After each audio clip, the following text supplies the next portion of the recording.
Hello. All right, concept 2. Discuss the impact of slavery revolts on the emotional and psychological makeup of the South. Um, so it's important to keep in mind, since the 1790s, when slaves had successfully rebelled in Santo Domingo and slaughtered about 60,000 people, Southerners realized that their own slaves might rise up against them. Right? So you can see how this can cause quite a lot of anxiety, since they probably assumed that they probably had every right to rise up and slaughter them. From 1820 to 1831, many slave revolt conspiracies developed, especially along the coast where blacks outnumbered whites. Of these, Nat Turner's rebellion in 1831 created the most emotional and psychological stress among Southern whites. In August of 1831, Nat Turner and 6 other slaves attacked and killed Turner's owner and family, gathered arms and ammunition as they could find them, and set out to gain support from other slaves. Turner felt, when slaves saw their owner actually lying dead and felt themselves masterless, they would join his liberation army. And since the slaves in Southampton County outnumbered whites 9,501 blacks to 6,574 whites, the county would belong to them. In order to strike terror and alarm in hopes that they would receive less resistance from whites, Turner decided that no white person in the path, man, woman, or child, could be spared. At the Waller homestead, for example, 1 woman and a total of 10 children were killed. It was the bloodiest single raid of the campaign. Turner also decided that the killings must be brutal in order to intensify the general terror. Thus, the head of some of the victims were severed, and bodies of others dismembered.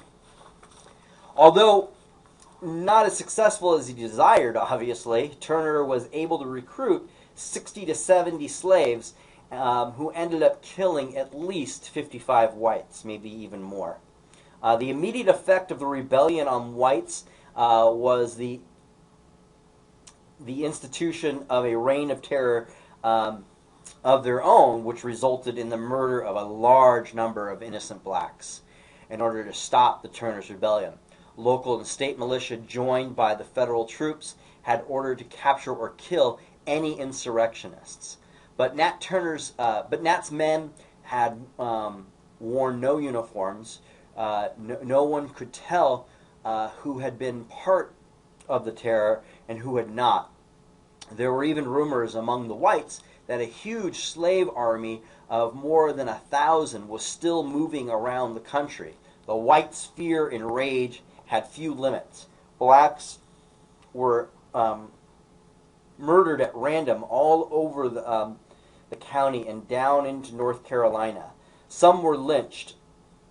Others were shot or beheaded. One company of cavalry killed 40 blacks in 2 days. But then put the heads on 15 of them on poles as a warning to all who should undertake a similar plot to Nat Turner's rebellion. As a result of the rebellion, the psychological and emotional makeup of the South became apparent during a debate that occurred in Virginia legislature over the continued use of slavery in the state. The governor, John Floyd, came to the conclusion that slavery must end.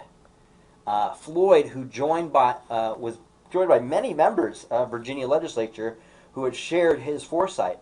Some of them, however, were only interested in creating a modern commercial and industrial South. They were convinced that slavery kept them in bondage to economic underdevelopment and dependent on northern mercantilists. Nonetheless, one legislator drew a conclusion that was clearly in the minds of many Virginians. Every state was a potential Nat Turner.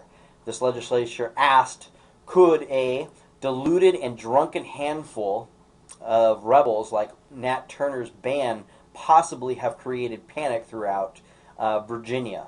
No, came his answer. It was the suspicion eternally attached to the slave himself. The suspicion that Nat Turner might be in every family, and the same bloody deed could be reenacted at any time, in any place, that the materials for it were spread throughout the land and always ready for a like explosion. The only solution, he argued, was to abolish slavery and send the freed blacks back to Africa, which obviously is a misnomer because none of these people, few if any, I should say, were from Africa.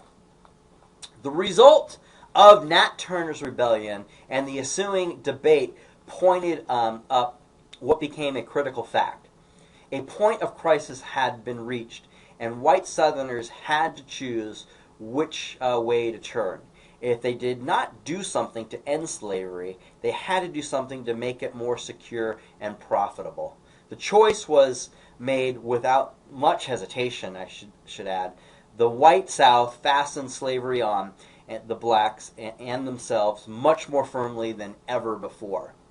Consequently, more stringent slave laws and more vigorous enforcements of existing statutes became the order of the day.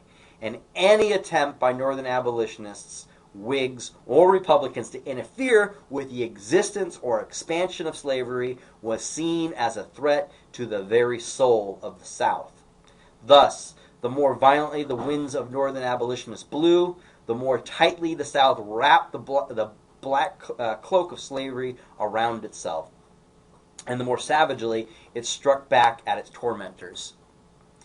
It is in light of this emotional and psychological makeup that the fact that blacks had made up 44% of the population in 6 of the 15 slave states, that Southern reactions to the above mentioned to the previous mentioned sectional conflicts should be understood. As the South resisted its tormentors, the North became more determined to bring an end to this embarrassing institution.